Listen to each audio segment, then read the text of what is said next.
A B C D E F G H I J K L M N O P Q R S T U V W X Y and Z. Now you know your ABCs. Next time won't you sing with me?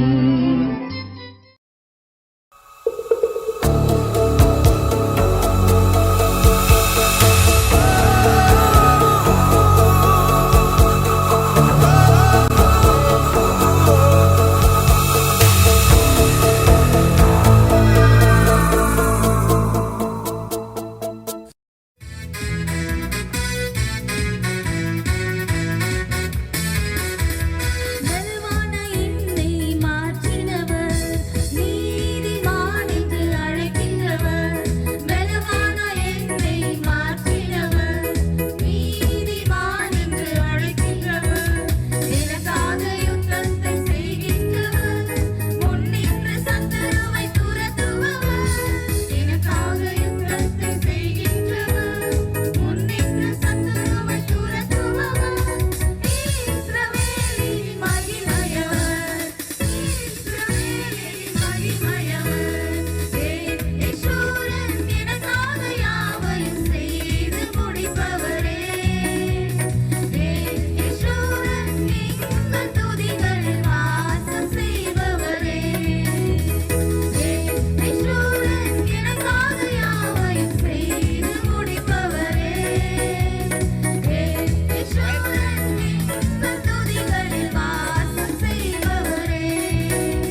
சொல்லுமா? ஹல்லேலூயா. கர்த்தர் எனக்காக யாவையும் செய்து முடிப்பார்.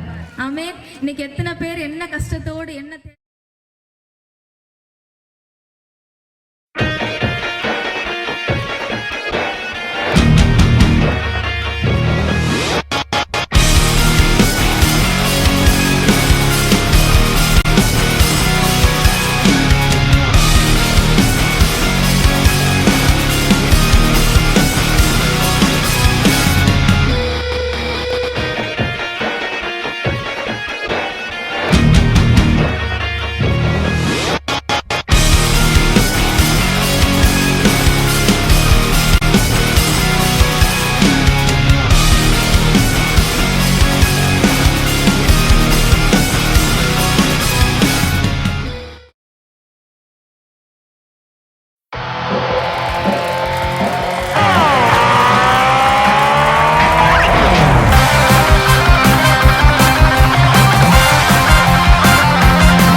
இந்த நாளிலே உங்களை மறுபடியும் பார்ப்பதிலே நான் மிகுந்த சந்தோஷம் அடைகிறேன். ஆண்டவராகிய இயேசு கிறிஸ்து மிக நல்ல தேவன், நன்மைகளை செய்கிற தேவன்.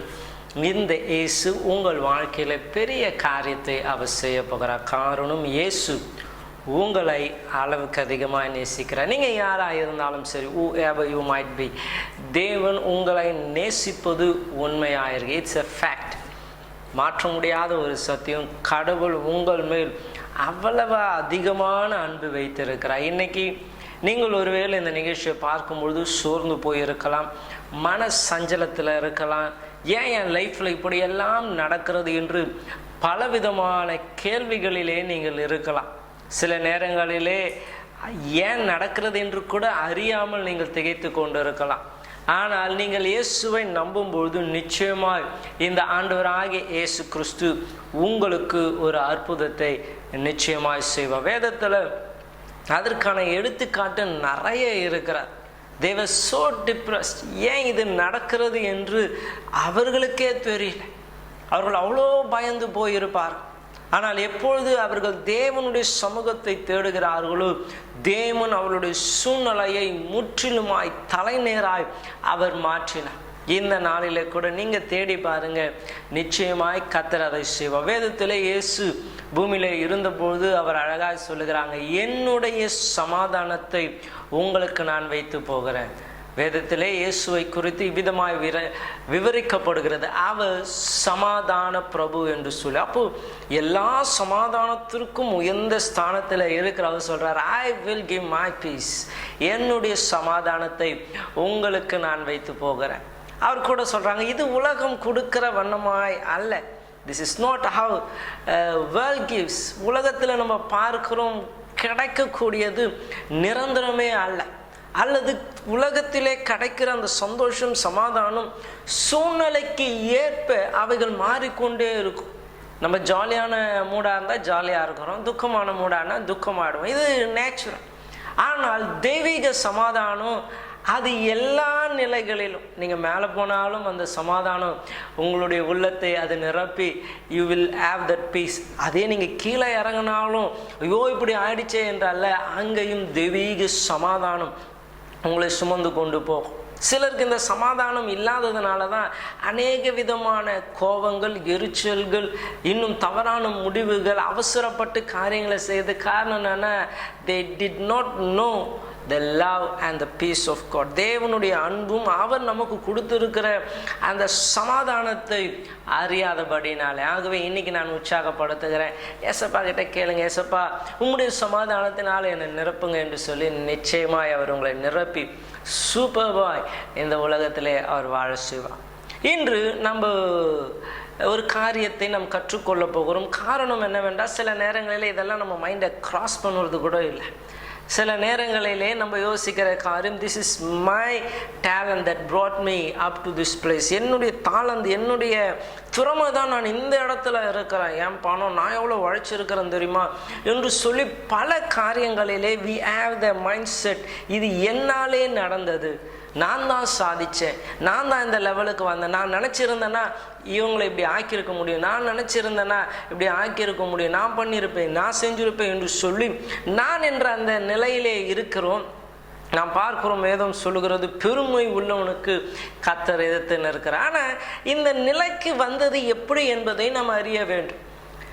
நான் பார்க்கும்போது தாவீது என்று ஒரு மனுஷனை பார்க்கிறோம். சாதாரணமாய் ஒன்றும் இல்லாமல் ஒரு ஆட்டு மேய்ப்பனாய், ஏன்னா அவ்வளோ யங்ஸ்டர்ஸ், அவன் அவ்வளோ சின்ன பையன், அவனை ஒரு வேலைக்கு அனுப்புவது கூட அவங்களுக்கு எப்படின்னு தெரியல. அப்போ கொஞ்சம் ஆடுகள் என்றும் வேதத்தில் சொல்லப்படுகிறது.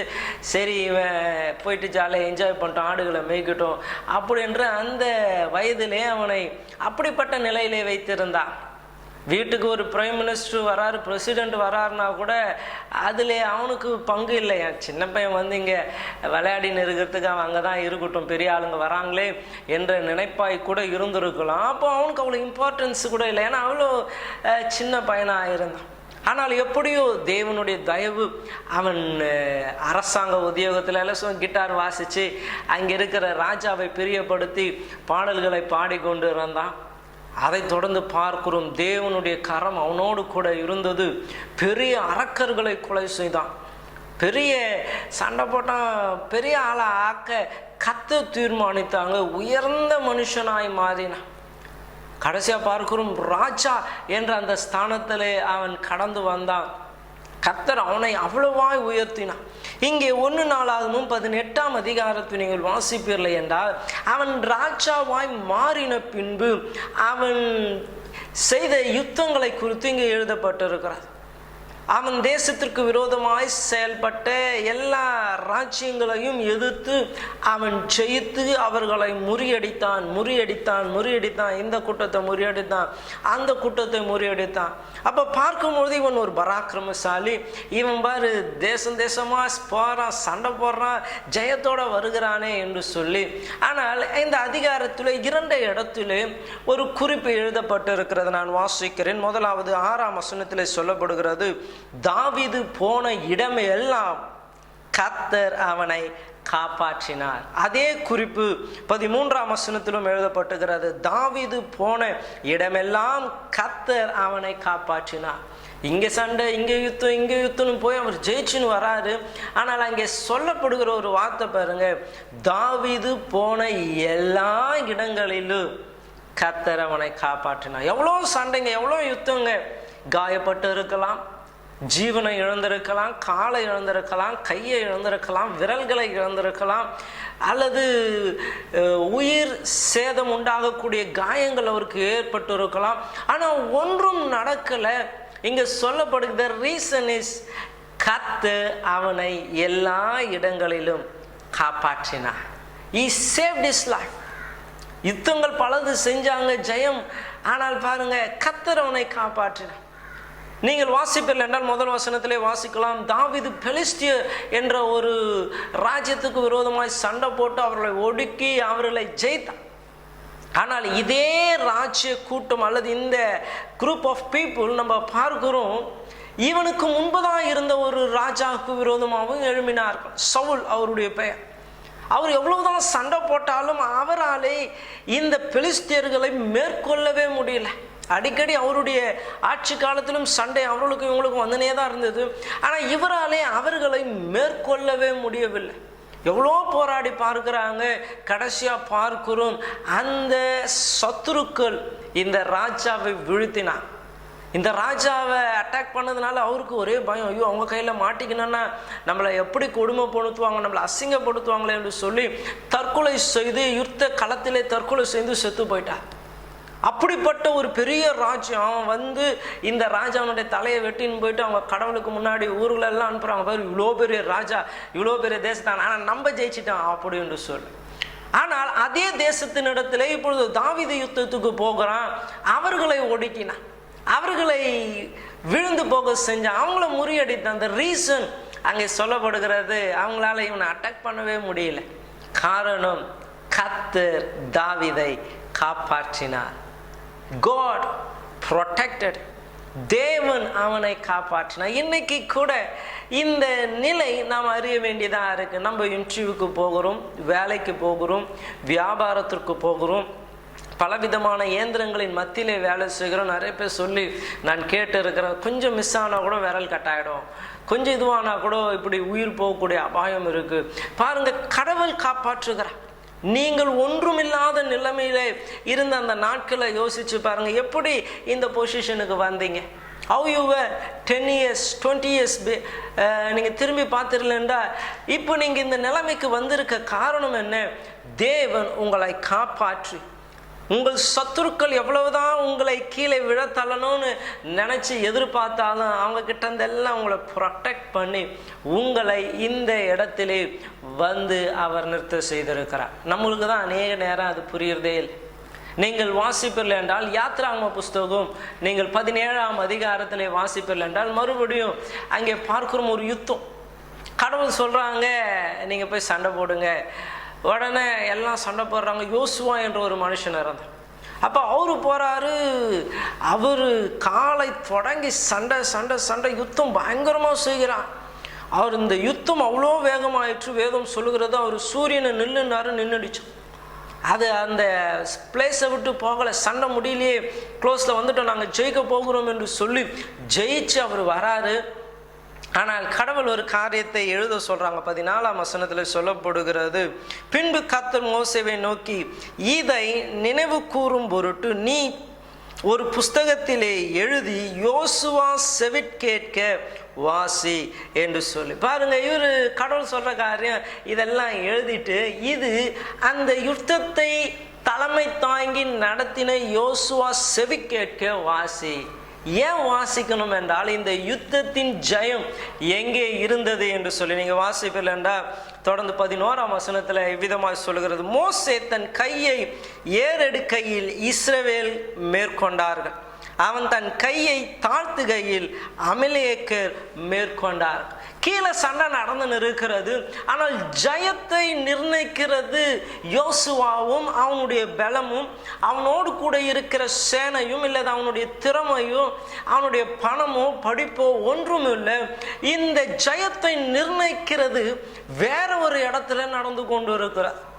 அப்போ உங்களுடைய ரியல் லைஃப்பை யோசிச்சு பாருங்க. உங்களுடைய விக்டரி, நீங்க இங்கே மாம்சத்தில் போராடுறீங்க, படிக்கிறீங்க, பல இன்டர்வியூவில் கடந்து போகிறீங்க, வியாபாரம் செய்கிறீங்க, பல டெக்னிக்கை நீங்கள் யூஸ் பண்ணுறீங்க, வேலை செய்கிறீங்க, எப்படியாச்சும் அதில் ப்ரொமோஷன் வரணும்னு செயல்படுறீங்க, எல்லாம் பண்ணி கொண்டு இருக்கிறீங்க. ஜெயம் வரணும், ஜெயம் வரணும், நீங்கள் போராடுறீங்க. You have your hard work put in to that. அந்த கடின உழைப்பு, அந்த வேலையிலே, அந்த காரியங்களிலே நீங்கள் போட்டிருக்கிறது உண்மைதான். ஆனால் ஜெயத்திற்கான அடையாளம் நம்ம பார்க்கிறோம் யோசுவாவினுடைய கையில் இல்லை, அது வேற இடத்துல நடந்துன்னு இருக்கு. மோசே தன் கைகளை உயர்த்தும் பொழுது யோசுவா ஜெயிச்சுனே போறார், ஈஸியா டிஃபீட் பண்ண முடியுது. ஆனால் மோசே தன் கரத்தை இறக்கும் பொழுது இவரால் டிஃபீட் பண்ணவே முடியல. ஆகவே தான் அங்கே நம்ம வாசித்தோம் 14ஆம் வசனத்தில் கடவுள் சொல்றாங்க, இதை எழுதி யோசுவா கேட்க வாசி, என் திறமையினால நான் ஜெயிச்சிட்டேன், அமலேக்கரை நான் முறியடிச்சிட்டேன் அப்படி என்று காலர் தூக்கின்னு வரும்போது அவர் கேட்க வாசி, you did not determine your victory. உன்னுடைய ஜெயத்தை நீ தீர்மானிக்கல, it was happen somewhere else. வேதமாக தான் சொல்லுகிறார், நீ சும்மா நான் உனக்காக யுத்தம் செய்வேன், இது என்னுடைய பழி வாங்குதல், நான் உனக்காக யுத்தம் செய்வேன் என்று கர்த்தர் சொல்லுகிறாங்க. இன்னைக்கு that is what I want you to realize. நீங்கள் உணர வேண்டும் என்று நான் விரும்புகிற காரியம் அதுதான். நீங்கள் எந்த இடத்துல வந்திருக்கிறீங்க, எப்படி இருக்கிறீங்க, இது உங்களால் ஆனது அல்ல, தேவனுடைய ஈவு.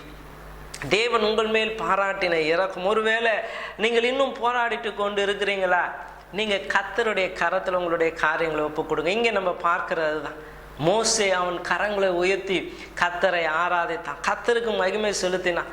தன்னுடைய ஜனத்திற்காக அவன் கரங்கள் உயர்த்தப்பட்டு இருந்தது, தேவன் ஜெயத்தை கொடுத்தாங்க. நீங்கள் கூட உங்களுடைய போராட்டத்தின் மத்தியில் குடும்பத்திற்காக, உங்கள் வேலைக்காக, வியாபாரத்திற்காக, ப்ரொமோஷனுக்காக, உங்களுடைய வேலை இருக்கிறது, ஹார்ட் ஒர்க் இருக்கிறது, ரைட்.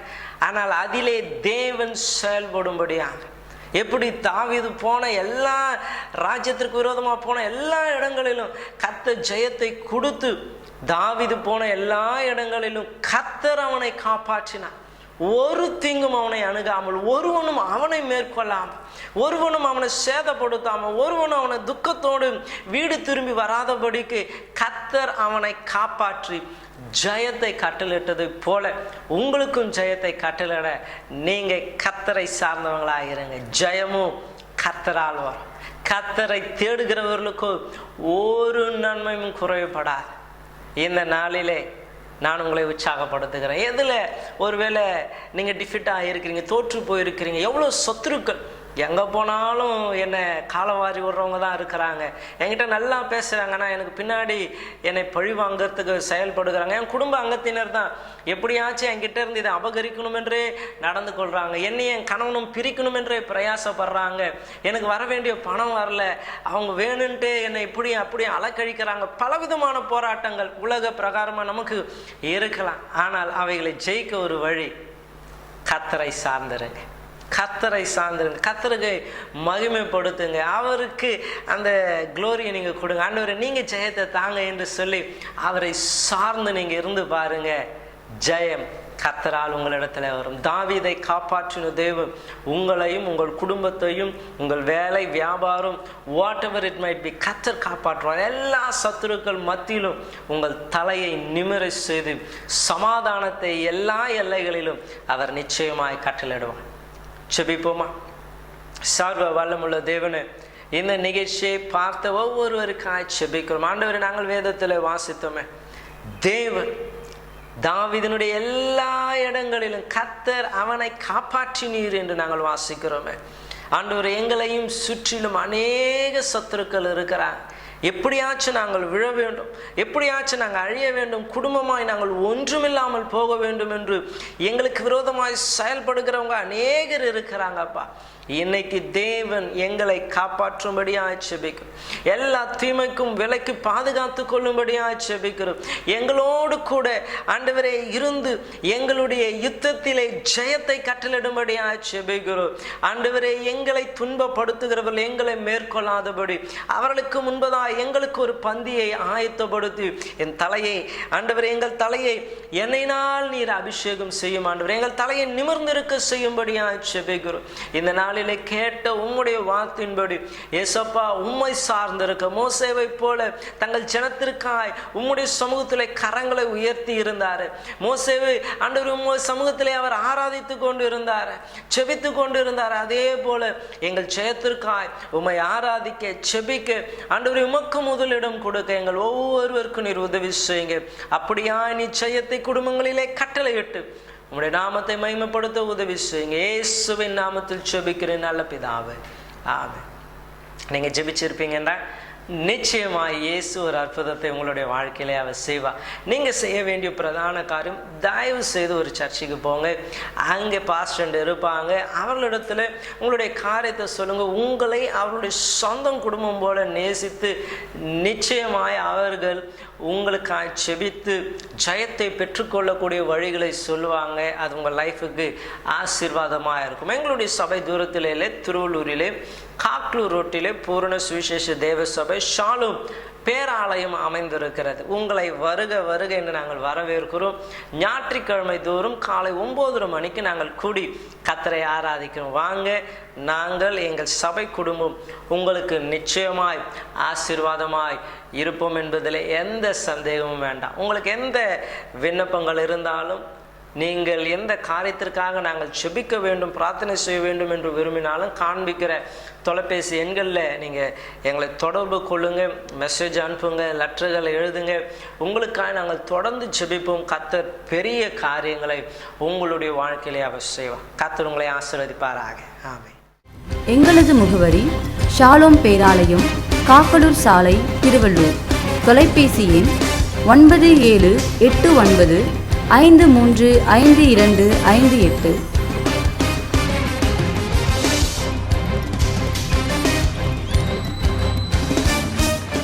7 ஆண்டுகளாக வெற்றி நடை போடும் joy play school and day care சுட்டிகளுக்கு ஏற்ற உலகம். இந்த ஆண்டு முதல் இன்னும் பல சிறப்பம்சங்களோடு உங்கள் அன்பு குழந்தைகளுக்காக vocal training, keyboard, drums, flute, calligraphy, karate, yoga, western dance, abacus, drawing, spoken English, Hindi and French classes மற்றும் field trips, picnics, art and craft, medical camp. இவையெல்லாம் சுத்தமான மற்றும் பாதுகாப்பான இடத்தில் குறைந்த கட்டணத்தில் மிக நேர்த்தியாக கற்றுத்தரப்படுகிறது. இடம் 47 வீரண தெரு, தேரடி அருகில், திருவள்ளூர். மேலும் விவரங்களுக்கு 98942777